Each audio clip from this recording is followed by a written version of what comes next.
Yeah. I love my HBCU. And boy, I love it, love it. I love it, love it. I love my HBCU. And man, I hope my team they won. Yeah. I hope my team they won.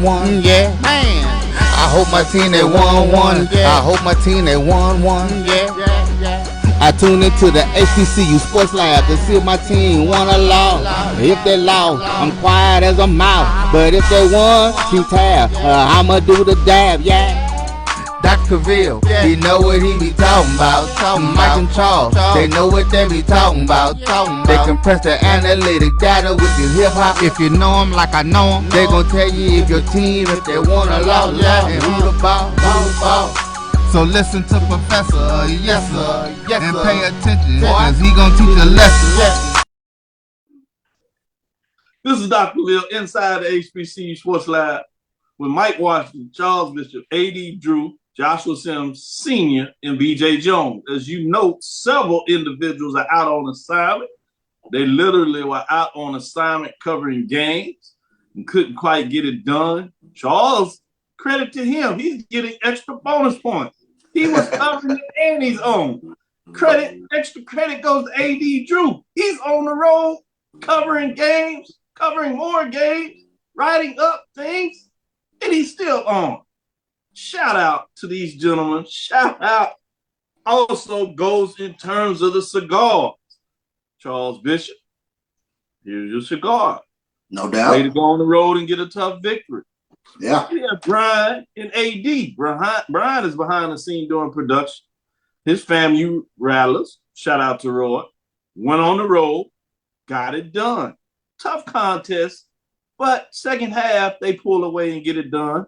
Shout out to Joshua Sims Sr. to open up MEAC play. I won't bury the lead. Tough contest. You see the refrain? But they get it done.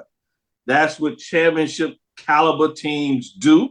Shout out to B.J. Jones. He'll be on the second segment. I can't leave him out. His Southern Jaguars got it done as well in terms of that, as they were on the road. So a lot of the top teams were on the road and got it done in terms of this week. So again, welcome to episode 488 of Inside the HBCU Sports Lab radio show and podcast, the show that's covering the sporting HBCU dash for all things HBCU sports. From our institutions, large and small, from the NEIA to the NCAA, we share insights and information on the HBCU sports culture, HBCU athletic aesthetics, to facilitate the story of HBCU athletic programs in the business of HBCU sports. We simply, for short, just call it the HBCU sports pedagogy. I'm your host, Dr. Kenyatta Cavil, along with my co-host, Mike Washington and Charles Bishop. We're filming from our home studios and are sending a signal live, as we do at times, KQH, with the Radio Hall of Famer, multi-Hall of Famer, Ralph Cooper. He was up late covering the game as well. Shout out to him. He got a lot of footage and interviews of our question post game from both Coach McKinney and Coach Simmons. Good stuff. Had a blast with both coaches, mainly Coach Simmons, because obviously he came on the brighter side of that, but Coach McKinley was upbeat and spirited as he continued to push through. We're sending a show from home out of greater Houston, Texas, with Texas Southern University as the lead. With that being said, let me go to you, Charles. How are you doing this morning? Doing well. Like you said, Ralph Cooper out last night with him. You know, the Godfather was Godfathering last night. So yeah, when he called, you better yes, indeed. So got a chance. Like I said, you mentioned it early. Championship teams, they go on the road and they get it done.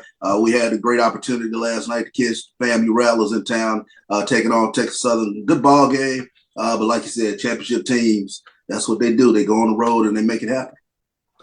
Great point. And when you talk about them, shout out to the fandom of FAMU. They were in the building, large and strong, to follow their Rattlers, striking again. It took them a half to do that. We was out there with the big eyes. Charles made a note. I made a note. A.D. Drew in the messenger board said jet lag. After that time, I texted him back and said, yeah, maybe it was jet lag. How you doing this morning, A.D. Drew?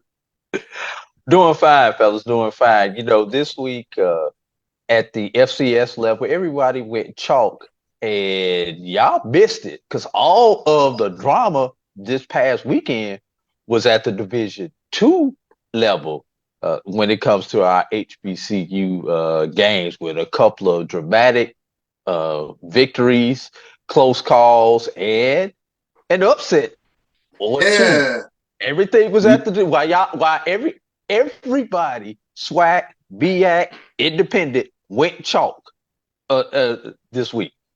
Y'all missed it while y'all were paying attention to all that other stuff.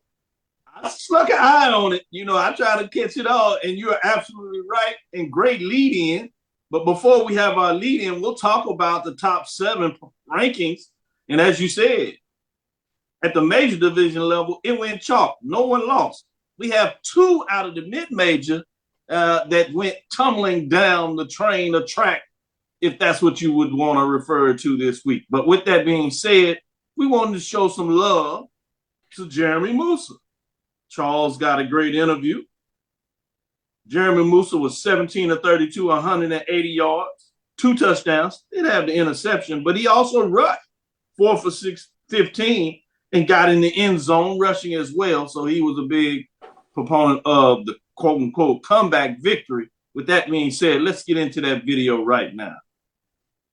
3, 2, 1. Jeremy, you guys started off a little bit slow tonight, but you guys picked it up in the third quarter.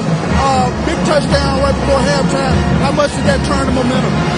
Yeah, I mean, it was good to cut the lead in half. The first couple drives, self-inflicted. We were moving the ball well. We didn't come away with points. So, it was important to, get those points on the board. We did a good job. We talked about winning the middle 8. We got, touchdown before half and a touchdown coming out of halftime. So, great job to our offense. Who's the swag? Let me ask, 52 yards at halftime rushing, but you finished with over 250 yards rushing. Yeah. How big was it to get the running game up and going tonight? It was huge. I mean, when you can hand the ball off on third down and move the sticks, it makes my job easy. Hats off to the big boys. That was really something we emphasized this week, and, they took the challenge and did well. Thank you. So it has worked.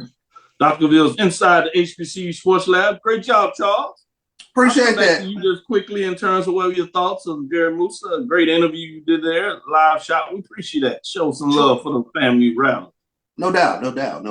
Great interview talking with Jeremy in terms of breakdown of the game last night.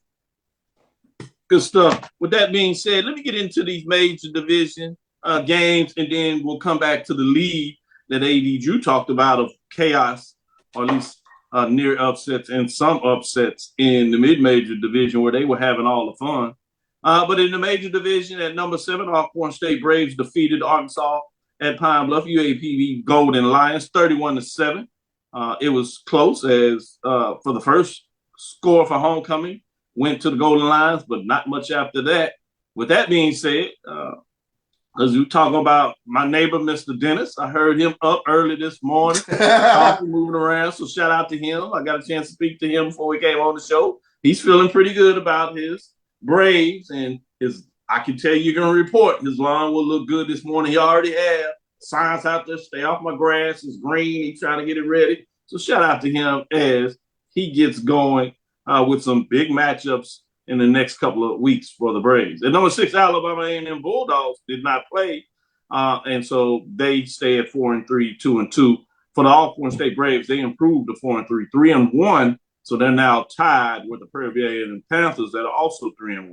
At number 5, Southern Jaguars defeated Bethune-Cookman Wildcats 28-18.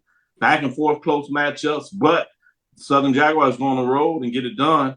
4-3 overall for them, and they also improved to 3-1. So it's a 3-way tie at the top of the Western Division with those 3 teams. At number 4, Jackson State Tigers defeat Mississippi Valley State Delta Devils 21-6, 5-2, 3-1. Shout out to the defense of Jackson State as they harassed that young quarterback who was gamely, kept the game close. Shout out to the Delta Devils defense themselves in the penalties that were causing problems and fumbles on the offensive side for Jackson State. But shout out to the defenses. They just harassed, sacks, hurried, rushed, whatever you want to call it. They were just all in the way, in a positive way for the Jackson State Tigers. Number 3, Tennessee State Tigers do what you're supposed to do to a team that is winless on the season. They jump on them and jump at them 54-0. But the attendance it's still an issue down there where they have less than 3,000 fans for that game. Just pointed it out since y'all keep bringing it up. It wasn't me. They improved. I told y'all overall, or 1-1 exactly in the standings in terms of the conference race. They get back to conference play as they play conference games all the way through now. Should be interesting to see what they can get done in terms of the Tennessee State Tigers. Eddie George is still fussing about the attendance, I should say again. Number 2, North Carolina Central Eagles. As they get into conference play, they run up against Morgan State Bears. I would argue that this is the best HBCU defense, one of the top defenses in FCS. The problem is their offense is polar opposite, and it makes it troubling. But they found a way to stay in this game, and it was Central Eagles that pulled away late, and even Morgan State continued to fight to score a late touchdown. 6-1 improvement on the Eagles. 1-0 in conference play, the most important part.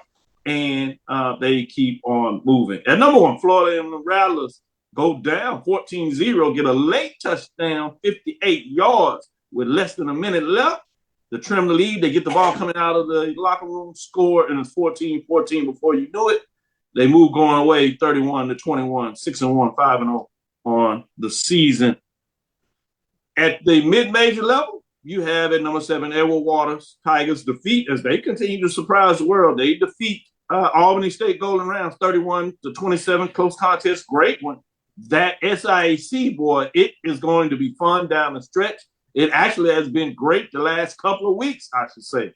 Maybe even several weeks if we take it back that far. 5-3, 5-2 improvement on the season are the Tigers. At number 6, Fayetteville State Broncos defeat Johnson C. Smith. That's a Johnson C. Smith Golden Bulls that were playing some really good football, but they've lost 2 straight, so they fall to 6-2 Fayetteville State. The Broncos improved to 6-2 and 6-0 as they control that Southern Division, it seems now. At number 5, Miles Golden Bears, they defeat number 3, Allen Yellow Jackets, 28-21, as the Yellow Jackets go down. The Golden Bears improved to 6-2, 5-1, and are chasing that elusive number 2 seed to play for a championship. It should be good, as Adrian told us, going down the stretch. I don't know. It will be fun to find out who sits in that second place. Not sure if you want it, but hey, you'll take your chances in the championship game. Number 4, Virginia Union Panthers defeat the Lincoln, Pennsylvania Lions 57-0. They're streaking. Just when you wanted to bury the Panthers, they quietly now improved to 7-1 and 5-1. Here's where the upsets come. At number 3, I told you about Allen Yellow Jackets. Yes, they lost to number 5, so they fall to 6-2, 4-2 overall, and they fall to the Golden Bears of Miles, 28-21, as we said. At number 2, another upset, the Virginia State Trojans lost to Elizabeth City State Vikings 17-16. Who saw this one coming? They fall to 7-1 and 5-1 as Dr. Henry Frazier falls from undefeated, which means we just have one left. That is none other than the Benedict Tigers defeat Kentucky State Thoroughbreds. Check this out, 6-3-14. No questions there. They improved to 8-0, 6-0 in the SIAC race. It's not over, but boy, are they sure looking good. That being said, let's take our first break. We'll come back on the other side, and we'll get into discussing some of these matches and games of the week, and see what these gentlemen think on the other side. You see, Head & Shoulders has scalp shield technology, protects against flakes even between washes. It's never not working. Kind of like us. We're never not working. Number 15? That's my rub. Ooh, nice. Never not working. Never, ever, never, ever not working. Welcome everybody to Juneau, Alaska. I don't like this one. Me neither. Let's get out of here. Dandruff protection that's never not working. Head & Shoulders scalp shield technology. Charmin Ultra Soft has so much cushiony softness, it's hard for your family to remember. They can use less. Sweet pillows of softness. This is soft. Holy Charmin. Oh, excuse me. Roll it back, everybody. Sorry. Charmin Ultra Soft is so cushiony soft, you'll want more. But it's so absorbent, you can use less. So it's always worth it. Now, what did we learn about using less? You gotta roll it back, everybody. We all go. Why not enjoy the go with Charmin? For 200 years, Montgomery, Alabama has been making history. by people who had the courage to stand up for change. Today, this riverfront city has been reborn, embracing the past and looking forward to the future. From the National Memorial for Peace and Justice to the stage of the Alabama Shakespeare Festival, this is where history was and is made. We are proud to call Montgomery home, and together, we can be the change. I'm returning to Clinton Parish, and Tampa's my community. I grew up here, went to school here, and my wife and I make our home here. What makes Tampa special are its people. So when I represent someone injured in my community, it's personal. Call my office and speak to a real lawyer and not some referral service. I will fight the insurance companies to get the settlement that you deserve. At the law office of Clinton Parish, we take the pain out of being heard. It's never too early to plant the seed, to share the tradition, and instill a sense of pride in your HBCU with your little ones. HBCU Pride and Joy Children's Boutique helps you share your school spirit with a wide selection of adorable kids apparel and accessories officially licensed from your favorite HBCU. Visit hbcupridejoy.com and follow us on all social media at HBCU Pride Joy on Facebook and Twitter. Press the analytic data with your hip hop. If you know them like I know them, they gon' tell you if your team, if they wanna lose, and who the ball. So listen to Professor, yes sir, and pay attention, cause he gon' teach a lesson. This is Dr. Bills inside the HBCU Sports Lab. As you see, we have BJ Jones in the house. I did give you your cigar, but you're here. I just want to make sure you have congratulations on the road victory in Jacksonville. It was. In terms of what's going on there. As now it's a three-way tie for the first place. Prairie View, Alcorn, and Southern 3-1. Those teams play each other. Prairie View and Southern, couple of weeks.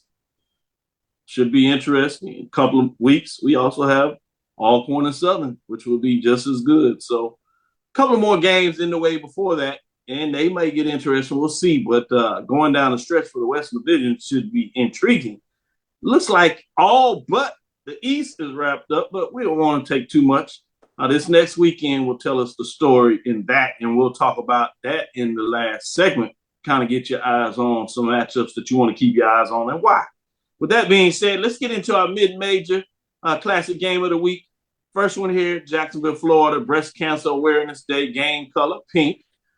In terms of that matchup, the number 7 Edward Waters improved to 5-3, 5-2 that as they defeat what would be total ranking of Albany State Golden Rams at 14, 4-4 as they fall overall season in conference play. They fall to 4-2. Classic matchup, good game. Edward Waters is learning how to win, and they win close ones, 31-27 in this matchup. Eddie Drew, what are your thoughts on this game here? You know, we've come up with, I call it the phrase MEAC-ish for the crazy stuff that happens in the MEAC conference. We're going to have a new phrase, SIAC chaotic, SIAC chaotic. That's what we have now, SIAC chaotic. As, by the way, sounds like a true diagnosis. and by the way, there is a sale on high blood pressure medicine in Duval County as Edward Waters once again gets everybody's pressure up and waits until the absolute last moment to win. Is there a more cardiac team than Edward Waters is, at least in this 2023 season, having to get a score, a 3 and out, and then another score to win the game coming down the stretch. So it was 84 yards, Dr. Cavil, going down the stretch, and then they get the game-winning touchdown with 8 seconds remaining in the ball game. And I don't know how many more phrases Joshua Jackson has in his repertoire, but this team is making him come up with every phrase that he can to describe these game-winning touchdowns. Great point. With that being said, Charles, What were your thoughts on this matchup? Number 12, Langston Lions, they improved to 5-2. They've won 5 straight games. They're 5-1 in the conference now. They defeat Arkansas Baptist Buffaloes, who are 1-7, 1-5. This is after the Buffaloes came off their victory over Texas College. So they were feeling decent about themselves. But the Langston Lions kind of shut that out real quick. It was homecoming, so everybody went home happy in Langston, Oklahoma, W.E. Anderson Stadium, as they beat up on the Buffaloes 51-20. You talking about having Buffalo on the plains. I'm not sure if that's appropriate in Oklahoma just because of the history. But with that being said, the Lions did take care of business. I'll put it that way. And what like are your thoughts said, in terms of that matchup?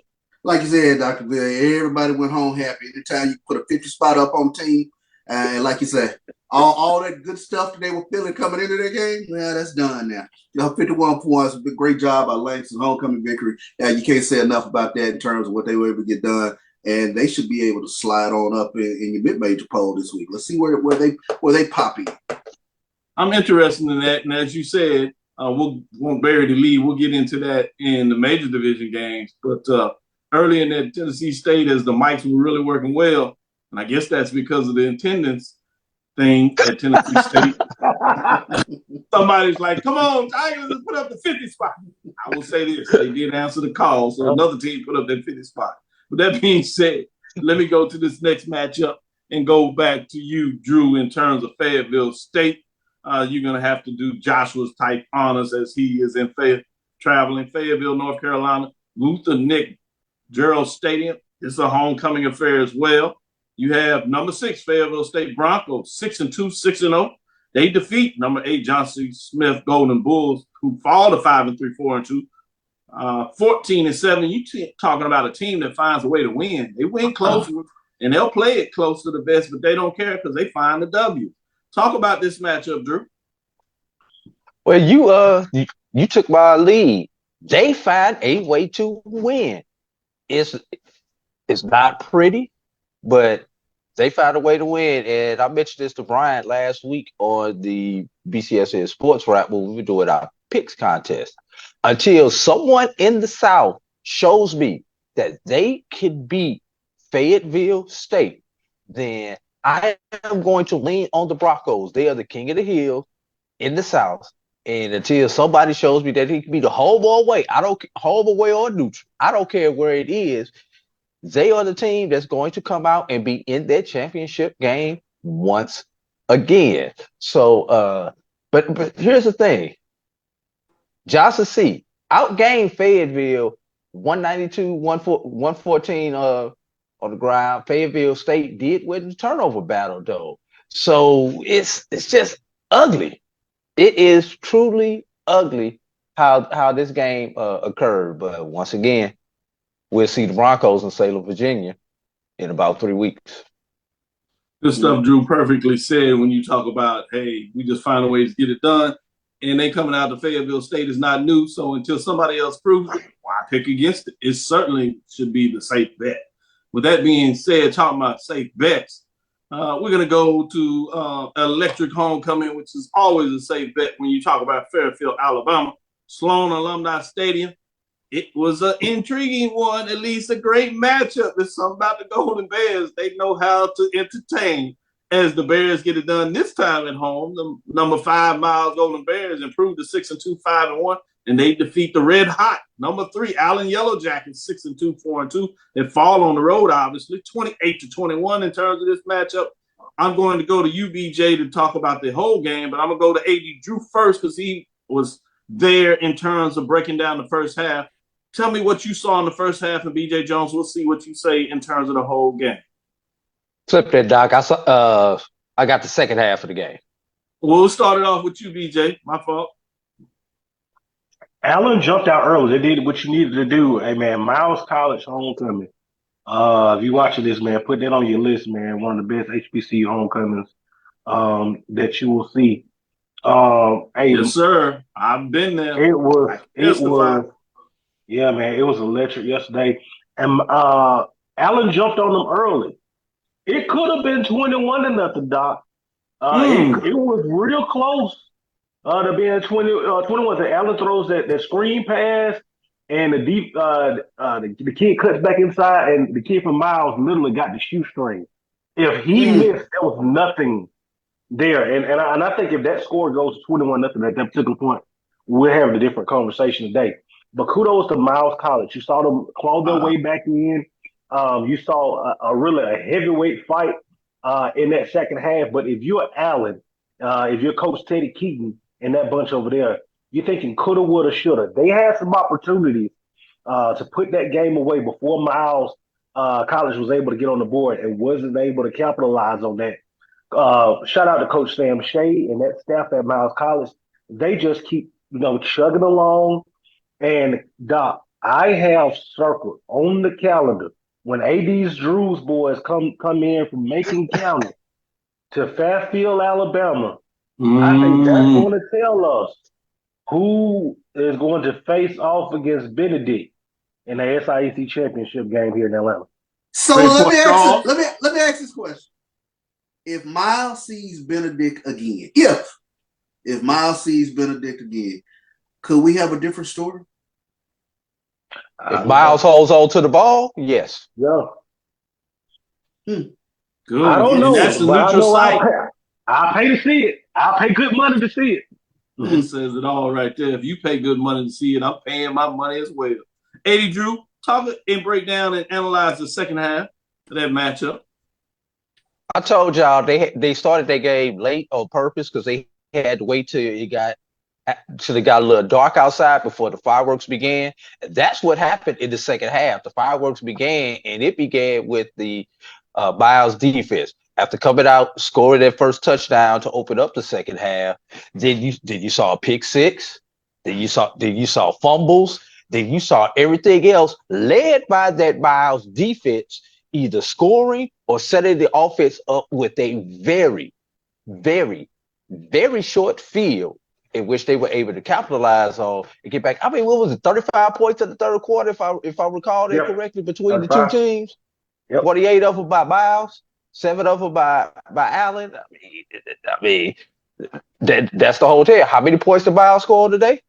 48 points. They all occurred in the third quarter. So it was electric. Then the fourth quarter, although you had drama in the fourth quarter, both defenses did what they needed to do. But let's talk about that final drive, though, BJ. After an apparent pick six by Allen that would have tied the ball game in the fourth quarter, that was, I believe it was a block in the back doing the return, if I remember that correct. Yeah, block in the back. Yeah, and this is why you don't do this. You had a double penalty because you had the live ball penalty, which was the block in the back or the clip, and then you had the celebration penalty afterwards on the touchdown that didn't count. When he did whatever he did to dive into the end zone, it was a pretty celebration. But when you don't get that touchdown, you just cost your team that. But David Wright still took the ball with the opportunity to win the game, and it comes down to the final play, and the Miles defense stops him on the 5-yard line as he decided to take off. So walk me through that final play. I mean, David Wright has to know he has to get the ball out of his hands and at least give somebody a chance in the end zone, right? Yeah, but when you drop 9, like Miles did, that was no choice but for him to try. Yep. But there was no choice. I believe it was like 23-12. It was about 23, 25 yards, somewhere up in there. They had to go for that final score. Ball was somewhere on the 20s. And they literally dropped 9. So he had to take off with the ball because if he throws the ball, it's probably going to be a pick or batted down. And he tries to make the play with his feet. And one thing that you got to remember, David Allen, you're good. You're a decent runner, but you're not Clyde Peter. Clyde Peter, I would have gave a better chance of running through that and getting that touchdown at the end. David Wright, a little bit small in the frame, they were able to get him. They let him get what he could. All right, let's put this drama to bed. Let's tackle him on the 5, y'all. Let's give these people something to cheer about on the end. And that's exactly what the Golden Bear defense did. Charles, you've been talking about this, had a great interview with Willie. You can find some of these questions out there about dropping 7, 8, and in this case, 9 people, and the challenge of what that looks like, how more folks are doing it. he did an excellent coaching breakdown, as you would imagine. He talked about it's nothing new. He was doing it, but they tend to have done it on third down, as you know, B.J. Jones. But now people are doing it more often because of the spread. And if you have the right players to get it done, it can be challenging. But if you have a quarterback, put it in tight windows, make moves with his feet, they can still find a way to get it, take care of business. So excellent analysis. One I wanted to make sure as you put that out, a fastball down the plate, as they say, Charles, since we are in the playoffs. And sorry about that, Charles. The Astros are still in the playoffs. Hey, Drew, great analysis on that. Appreciate y'all. We'll be right back with a second break on the other side. We'll come back and talk about some of these major division games of the week. Stick with us. We'll be right back after this break.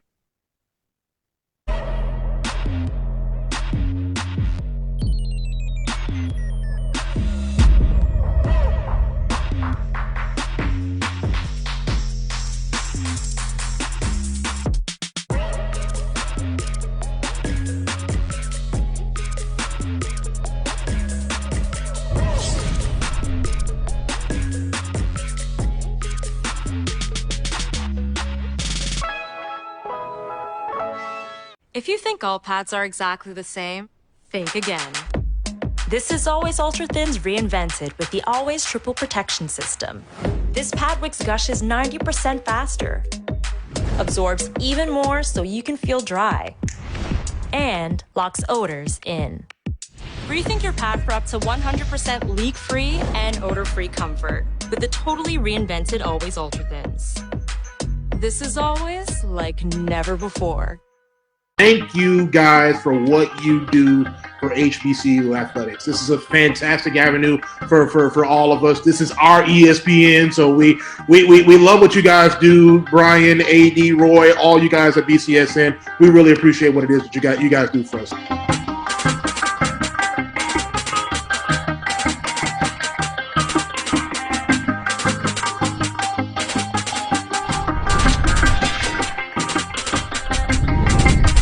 Brian Fulford. AD Drew and I are co-hosts of the BCSN SportsWrap. We talk about all things related to HBCU athletics. From the games, teams, coaches, and fan interest stories, we cover it all. You can find our shows on Facebook at BCSN SportsWrap, YouTube at MyJBN Online, and everywhere you listen to podcasts like Anchor, Spotify, Google, and Apple Podcasts. You can also find the show on the Jericho Broadcast Network's app.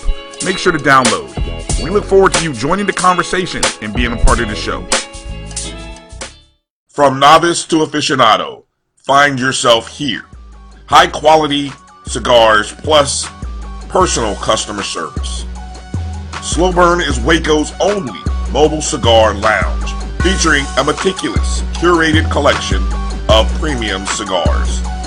Visit our website, www.slowburnwaco.com. That's www.slowburnwaco.com. Press the analytic data with your hip hop. If you know them like I know them, they gon' tell you if your team, if they wanna lose, and who the ball. So listen to Professor, yes sir, and pay attention, cause he gon' teach a lesson. This is Dr. Mills inside the HBCU Sports Lab. We have literally the gurus, football and HBCU style analytics going on. With this team here, boy, they're going to bring you information and perspectives that you really can't get anywhere else. As we just had in our past segment, we're going to go into the major division games of the week and get you inside a big one. As you start off conference play, I'm not sure if you can get much better game than this in terms of just how competitive it was. Baltimore, Maryland, huge stadium. You had the number 2 North Carolina Central Eagles get it done, 6-1. You can tell why they are the champ. They know how to win. They improved to 1-0 as they start the MEAC race off, defeating the overall ranking I have for Morgan State Bears is 16. They fall to 1-5, 4-1. But I want to get your thoughts on this in terms of the best defense. Certainly, I know you'll say one of them, but man, boy, they hold their own on the defensive side. Great game, and just those that love defensive football, it was played there. And shout out to the Eagles as they stood up to the task. I know Morgan State's offense is not where it is, but credit to the Eagles. We don't necessarily think about them on the defensive side of the ball, but it was them that made sure that they brought home the victory in many ways throughout this game. With that being said, the Eagles get it done 16-10. BJ Jones, I know you watched this as I did. What were your thoughts on it? Man, Morgan State is so good defensively. Man, and everyone was saying the same thing on Twitter. Man, they are a quarterback away. Oh, like they are. Man, Morgan State. And this is the scary part about Morgan State, Doc. You watch that game on Thursday night. How many times did you hear freshman, redshirt freshman, true freshman, sophomore? That is a young football team. And what Damon Wilson and that group is building in Baltimore, I said this on Thursday night. You better get Morgan State now. You better get them now because, I mean, in the future, man, they are going to be something to deal with, man. And you saw they were not intimidated by North Carolina Central. They came in, they had a game plan, they stuck to it, and they underthrown ball here or there that could have went for touchdown. We're having a complete, like I said, we're having a completely different conversation. But shout out to Coach Trey Oliver. Davis Richard didn't have his best day, but when he needed to make the play, he made it. So North Carolina Central survived in advance. And now you got another big one on Thursday night when you got old Buddy and the boys coming in another Thursday night when I think it's going to be another barn burner.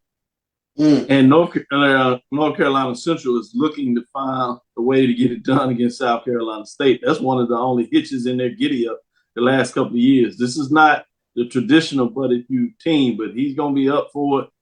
And since the Eagles are wanting to get it done, it should be fascinating in terms of another great Thursday night game. I'm not sure this one will be as close. With that being said, Drew, did you want to put any final thoughts on that North Carolina Central Eagles Morgan State Bears game? Yeah, kind of piggyback off of what BJ just said. Styles make fights.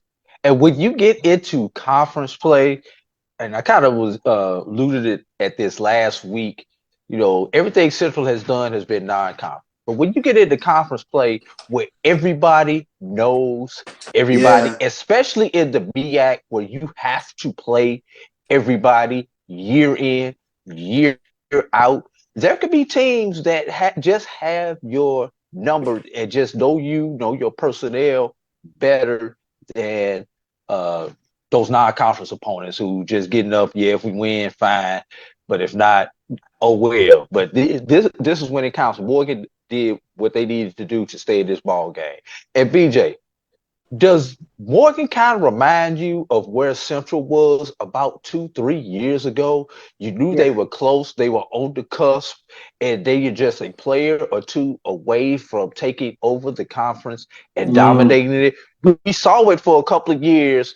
As Central was making their rise, they were challenging the A&Ts. They were challenging the South Carolina States, but could not get over the hump. And then finally, they got over the hump last year and have continued to win going into this year. But this is what this Morgan State team reminds me of Central maybe about right pre-pandemic and then coming right out of the pandemic. That's what they remind me of.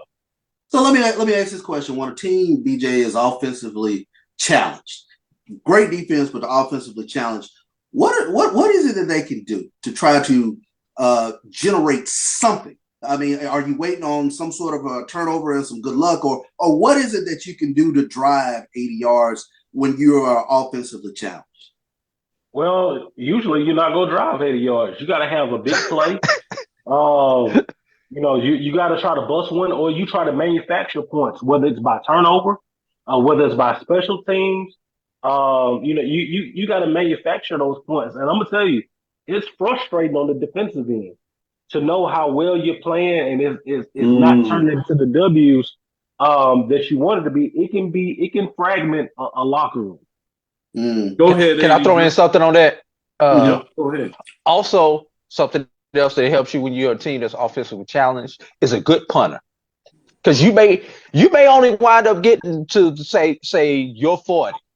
But if you've got a punter who can turn the field over, flip the field, Yeah. Your defense comes out, do what they need to do, hold the team to a 3 and out. You wind up getting the ball back about the same spot where you turned the ball over at last time on the punt. So now you're going down, and now you've got an opportunity to get in scoring position on that second drive if your defense is that good. So in addition to what BJ said with the defense setting you up with short field, you need a good punter who can flip the field and put the other offense with their backs up against the goal line, and then your defense holds, and now you get the ball back somewhere around midfield. And then when you only got an offense that can go 30 yards, that 30 yards just puts you down on the cusp of the red zone where you can get a field goal or possibly get that one last big play to get you that touchdown. Good point. Great points. We saw that even though the defense at Texas Southern is not known to be that, but because of some of the inefficiency of Bethune-Cookman last week with Texas Southern, we saw that early in that matchup where the whole first half, at least first half and half of the second quarter, were paid on essentially Bethune-Cookman side of the ball, where they would punt them deep, take it down there, pin them deep, they get the ball back, and they were at the 40-50, and they finally were able to make enough plays or big plays and get in the end zone to score some early points in that matchup. So great points that you make there by both you and BJ Jones. With that being said, I'm going to punish Charles today. He's the tough man. He can do it. We're going to go to East Greensboro, North Carolina, Truist Stadium, the Coastal Carolina, formerly known as the Colonial. This is the game that's usually reserved for Joshua Sims Sr. But no, seriously, we needed an independent matchup, and this was a home game. Richmond Spiders played a lot of HBCUs, so I was interested to see if they could get it done, not to be as the Richmond Spiders improved to 5-3, 4-1, playing better football of late, particularly in the conference play. They're getting it done. They take on North Carolina A&T State Aggies, which is my overall ranking for my 21 major division HBCU football programs. A&T comes in at 19. They are 1-6, 0-4 as they fall 33-10 in this matchup. They just cannot get scoring, and the defense can't do enough to put them into play. With that being said, Charles, what were your thoughts? And you can do this quickly on this matchup. Yeah, I mean, we talked. Since I'm punishing you. I mean, we talked about offensive inefficiency. And that one of the questions that we had going into this game was just talking about, the quarterback play. Kevin White and Eli Brickhandler, what would they be able to do at the quarterback position? And it was another rough day at the office. I mean, you take a look at Kevin White, 8 of 14, 37 yards. Eli Brickhandler did come in for one attempt, but just offensively, they can't get much done, if anything done. I mean, they have to rely solely on the running game. They produced 108 yards yesterday, but it's just not enough. They just don't have, or maybe they have the playmakers. I'm not sure what it is, but they don't have a playmaker at quarterback, and that's a killer. That's a killer. Yeah, that'll do it. If you had a playmaker, it doesn't matter if you don't have a quarterback to get it done. So whether it's both the quarterback and playmakers or playmakers and not the quarterback.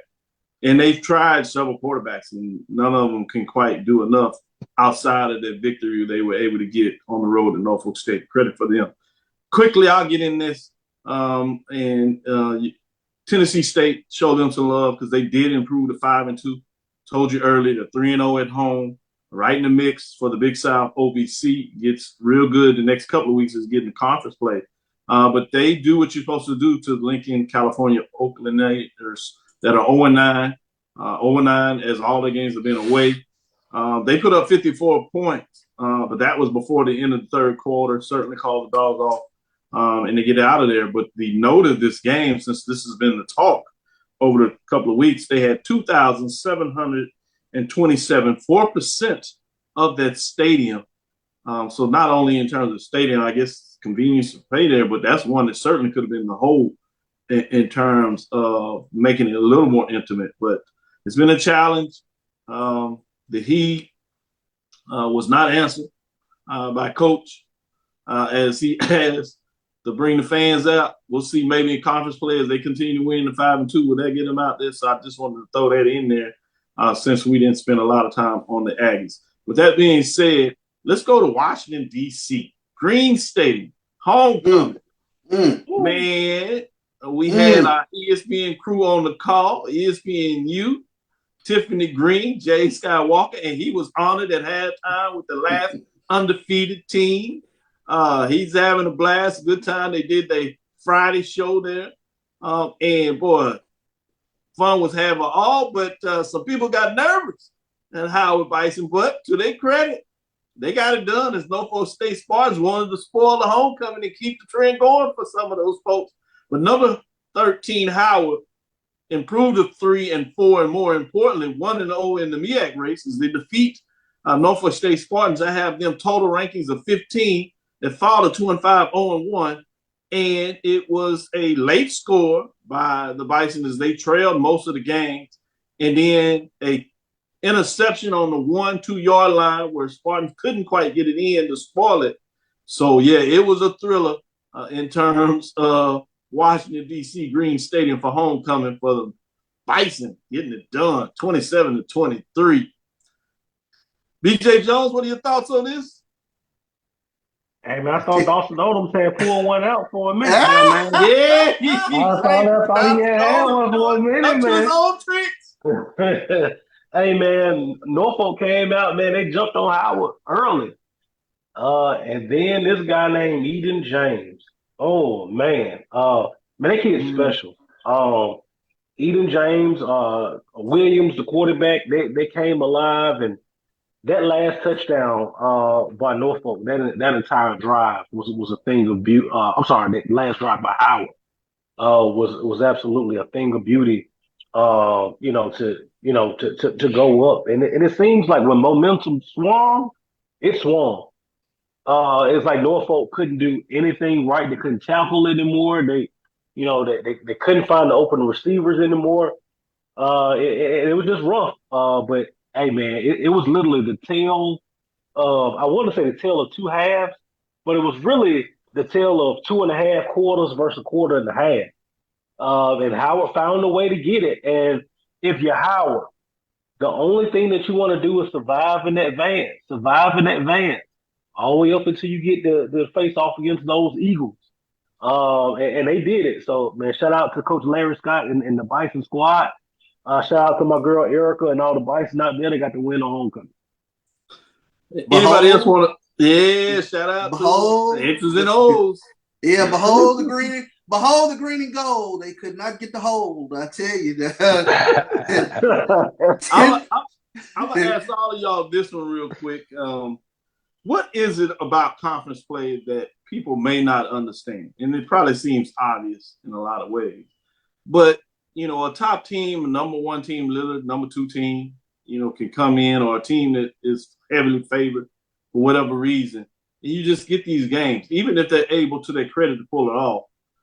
You get these games that are tougher than you thought. Charles, you want to jump in there first? Yeah, I think we touched on it earlier. I mean, it's the familiarity of knowing these teams. And at this point in the season, there's enough film out on, all of your little fun stuff that you like to do. And you really start to see teams schematically. They're really game planned up for these games. So those are the things that really jump out around this time of the year, because now, the newness is gone. We know pretty much what you're gonna see week in, week out now. DJ Jones?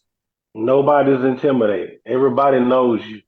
It's like, man, you get that new kid in the school, he's new at your school. But we've been knowing him, and you're impressed by every little thing that he does. But that group that been knowing him for a long time ain't impressed by that. Who is he? Nobody. You know what I mean? Wait till we see it. You know what I mean? And it does. And when we see it on every level, I mean, who would have thought that Virginia would have beat North Carolina last night? I mean, who would have thought that Arizona would have stuck around with Washington last night? And that's what you get. Texas Southern and Florida A&M last night. Texas Southern was not intimidated by anything that FAMU did on last night. It's just, I know you're familiar with me, and everybody else is shocking in the woo of what you do. I'm not. Mm-hmm. Good one. AD Drew, you want a piece of that? I call it the forest effect. You've got these trees in the forest. The seeds fall off of the trees and beget new trees. The seeds don't blow away. That's the conference. You look at these coaches with the good coaches. They have a tree, assistants, coordinators, and everything else. A lot of times those people stay within that conference because these conference presidents, these conference ADs are not stupid. They know that Coach so-and-so has had success within our conference. So I'm going to go get his OC, his DC, his linebacker coach, his whatever coach, and bring him onto my staff. And hopefully, you know, I can catch lightning in the bottle also. And as these trees start begetting other trees, I know what Coach BJ Jones over there likes to do. I know his tendencies because I spent 3 years on his staff. I know what Coach Bishop wants to do because I spent 2 years on his staff. So now I bring in this knowledge, whether I'm the head coach of this program or a coach or the staff of another program, because everybody knows everybody, because a lot of them have their roots in the same forest.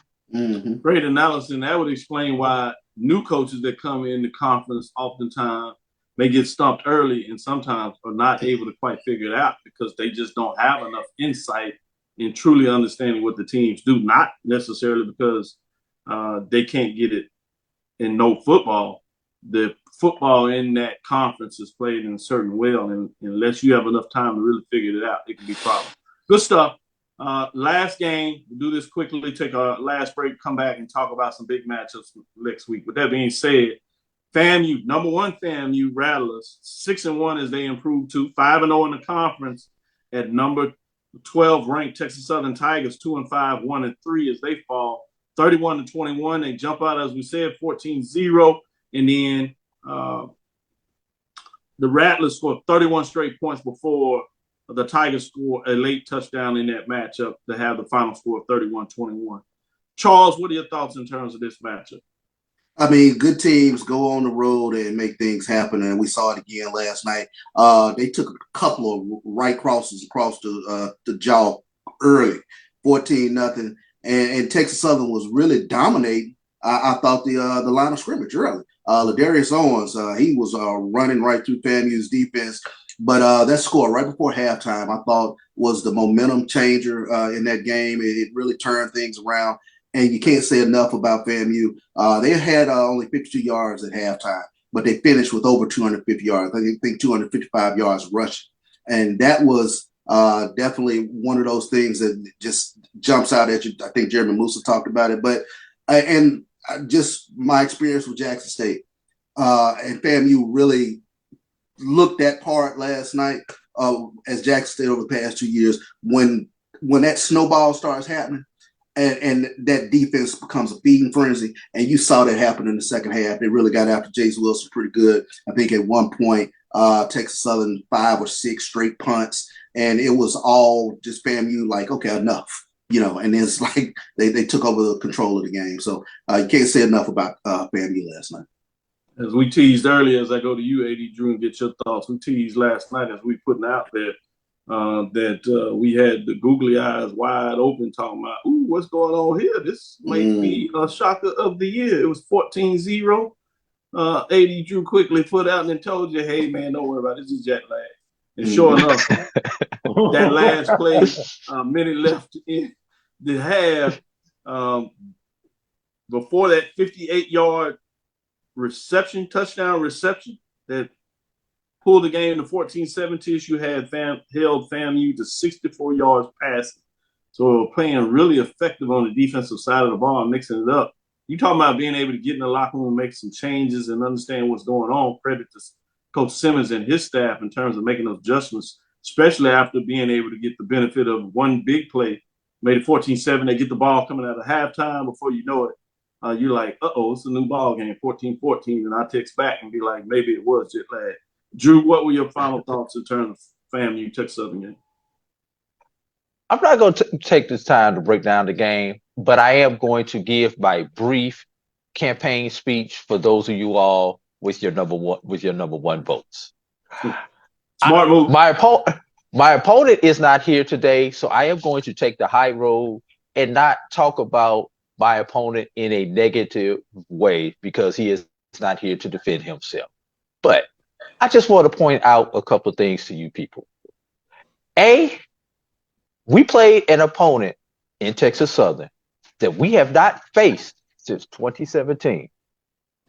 My opponent played a foe that they face every year. So we were unfamiliar with our opponent, which is why our opponent was able to go up on us early. But we did score in the first half. I'm gonna leave that. I'm gonna leave that right there. You take what you want to with that. We showed why we were able to be the number one, should be the number one team with the outburst that we had in the second half after getting the touchdown late in the first half. We have grinded it out within our conference for 6 games now. For 5 games. They just getting started. So you may think about the incumbency because they've been doing all this stuff. I'm here with you within my conference doing what I need to do to earn your vote. My opponent is just getting started in this conference. He's late to the game. Oh, good. I take this one. Uh-oh. Go ahead.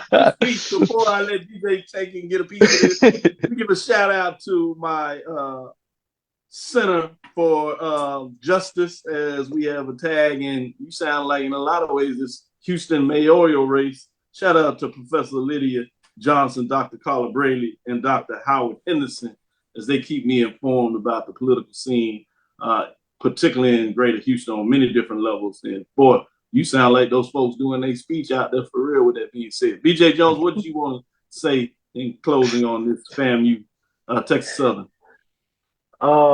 As the lieutenant gubernatorial candidate, I would like to say that our opponent has made strong points, and we would like to apologize for our gubernatorial candidate not being available today, but he set me in his place. He would like to say, if you look at our wins in said non-conference, they are greater than our opponent's wins in their non-conference. If you look at the totality of those wins and the margins of victory, the win-loss records of those opponents, we've done more than prove ourselves worthy of the number one spot.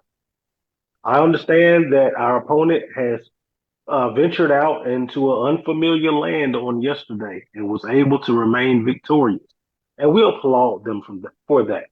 But the opponent that we took on Thursday night is an up and coming opponent, and is a lot better than what the record reflects. Remember, this is the same ball club that went on the road to beat Richmond.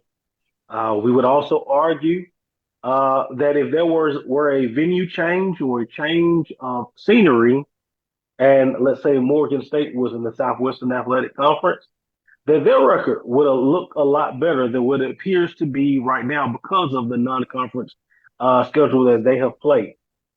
So in closing, we still feel as gubernatorial candidate and vice gubernatorial candidate that we're still worthy of the number one spot, not only in your hearts, but on top of the polls. No doubt. Great commentary there. Let's go to our last break. We'll come back on the other side and we'll tell you some games to watch. Stick with us. We'll be right back after this quick break.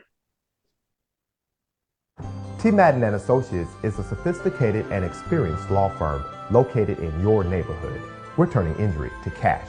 T. Madden & Associates obtained almost $2 million for my injury. They turned my injury to cash. Now, we can't guarantee how much your injury is worth, but we've recovered millions for our clients. Call T. Madden & Associates at 833-PAID-123. That's 833-PAID-123.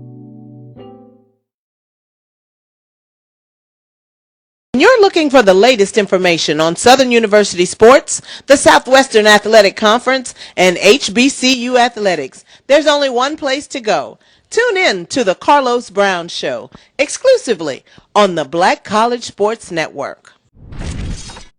There's a shot. Shot that might be. It could be. Right field. Grand slam. What a shot. That's how you get hot, young fella. Thank you guys for what you do for HBCU athletics. This is a fantastic avenue for all of us. This is our ESPN, so we love what you guys do. All you guys at BCSN, we really appreciate what it is that you guys do for us.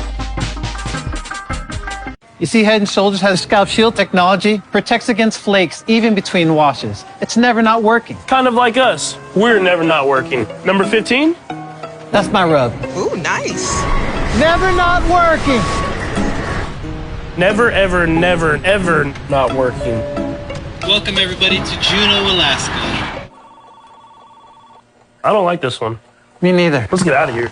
Dandruff protection that's never not working. Head & Shoulders scalp shield technology. Compress the analytic data with your hip hop. If you know them like I know them, they gon' tell you if your team, if they wanna love, and who the ball. So listen to Professor, yes sir, and pay attention, cause he gon' teach a lesson. Miles, go to Albany State. This is Dr. Bill's Inside the HBCU Sports Lab. Let's get back to our last segment. Get your thoughts on some of these big games as we're starting to go down the stretch in these conference races. Obviously, the MEAC just started, but it's a playoff, so all of those games and key matchups seem to be important. But we'll see which key one that you want to keep an eye on. Let me go to you, Charles, first. What are your thoughts on what are your key game or two that you want folks to think about this weekend? Major division, we got a huge one with Prairie View going to FAMU. I think that's going to be huge with Prairie View coming off of a bye week, taking on the Rattlers. But another one that's just off the radar, but I think it's going to be a good one. Allen, homecoming. Edward Waters coming in for Allen's homecoming. The Cardiac Cats are coming to Allen for that one. So that one is one to watch. SIAC just gives you everything that you want to love. They give you top 5 matchup, top 7 matchup, week after week after week. Beautiful. With that being said, PJ Jones, what direction you going this week? I'm going to the SWAC. And there's 2 matchups we're going to be looking at. Florida A&M and Prairie View. It's homecoming down on the highest of 7 Hills. FAMU wins that ball game. And we go up 65 at Birmingham, Alabama. Magic City Classic, Alabama State, Alabama A&M. Alabama State, if they pull it off against Alabama A&M, Florida A&M has wrapped up the Eastern Division of the Southwestern Athletic Conference before we get to November. That's crazy, but you're absolutely correct. That's the games to keep your eyes on because it can put a big fat bow on it in terms of this early in the season. We can't even get to November before it's done in the East. Who would have thunk it? With that being said, I'm fascinated about some of these key matchups as they continue to go, but I want to go to AD Drew. What are your thoughts on some key matchups this week for you? A couple of them. Going back to that Florida A&M Prairie View for homecoming, the importance of this outside of wrapping up the East is the potential for who may host the SWAC championship game. Because should Prairie View upset FAMU, that opens it up where Prairie View, if they were to win the West, could possibly have that home field advantage for the SWAC championship game should those two teams be tied in the final standings because they will have the head-to-head. BJ mentioned Allen, Edward Waters. How about Miles, Albany State, despite the fact that Albany State lost to Edward Waters this week? Miles has to win out. So this is still an elimination game for these two teams as Albany State tries to find a way to stay relevant in the SIAC race. And one last one, a little quiet one I want you guys to keep your attention on is Florida Memorial and Southeastern. Let me see who's the whole team over there. Florida Memorial goes on the road to Southeastern. Florida Memorial quietly is putting themselves in position to get to the NAIA playoffs. A victory over Southeastern will better make their case so that they can get in, if they do not ultimately win the Sun Conference, to be able to receive an at-large bid to the NAIA playoffs, as I believe they either expanded from 16 to 20 or from 20 to 24, but I know they added 4 teams to their playoffs for this year. Oh, good pieces of work there. I'm going to stay in the CIAA, and this game all of a sudden becomes important for multiple reasons, and we never would have thought that. Lincoln, Pennsylvania, that is looking to try to get on a winning season with the loss of Virginia State. They have to find a way to win this game if they want the Virginia State-Virginia Union to be important for the Northern Division. It is at home and for the Virginia State Trojans, so they should have a final way to right the ship. But it's one to keep your eyes on just because of that. I think you covered it in terms of the SIAC. I agree with you, both of you all, in terms of key matchups. MEAC, when you get into in terms of what that looks like, you got to keep your eyes on that Thursday night game with South Carolina State and North Carolina Central. As what kind of gifts will they give Buddy? That is 6:30 ESPNU in terms of that matchup with Buddy Pugh. To your point, can he pull a little magic out that hat and make it interesting?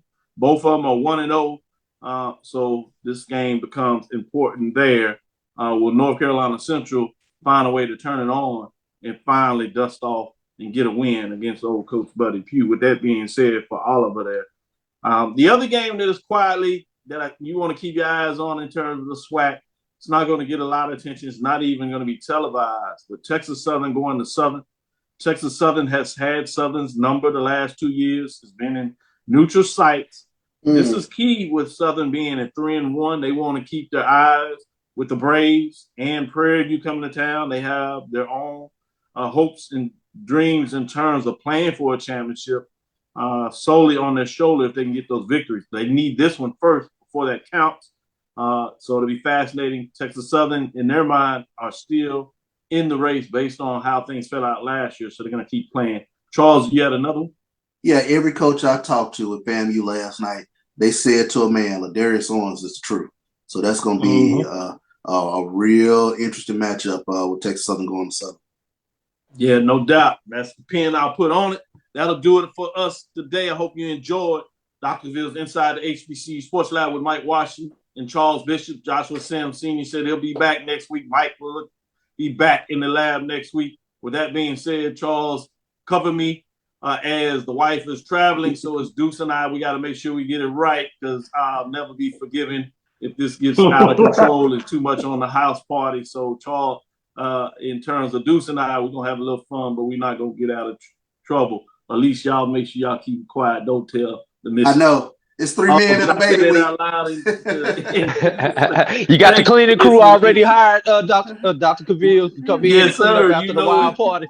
Oh, it's already hired. We coming in and cleaning. House going to be cleaner than when she left. Thank you for listening Inside the HBCU Sports Lab. Make sure you share our podcast with your friends and colleagues. I am Dr. Kenyatta Cavil, Dean of HBCU Sports, coming from inside the lab in the College of HBCU Sports with Mike Washington, Charles Bishop. Hey, BJ Jones, fly on that jet and get on down here, man. This party going to be one to remember. With two of the members of X's and O's crew, BJ Jones, the curator of HBCU Weekly, and Joshua Sims Sr., curator of HBCU Nightly. Still working out a couple of kinks, but don't get it twisted. X's and O's will be here along with Erica. Shout out to Erica in terms of getting that W for homecoming. She's still out there partying, I heard, in terms of celebrating in Washington, D.C. Be careful, my sister. We hope you enjoyed. Again, we want to thank you for listening to Dr. Cavil's Inside the HBCU Sports Lab. And for all the Rattler fans that called me, checked on me, I appreciate you. As you asked for the restaurant descending on Houston, again, congratulations on the victory. The Panthers will be down there and see what we can do to ruin that homecoming. Not so fast, not for real. With Mike Washington, Charles Bishop, every Tuesday and Thursday. Check us out, 6 o'clock Central Standard Time. And obviously, you know, Sunday morning at 9 a.m.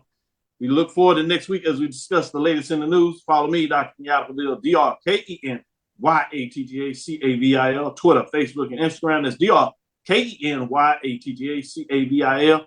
Check us out on HBCU Nightly. They ask the right questions. I might drop a nugget. Appreciate the shout out, BJ Jones on Twitter, in terms of telling people to go check it out. The comments I said there. Dream big. Continue to move forward. We will talk with you soon. Charles. Of course. AD. Lecture. BJ. Dismissed.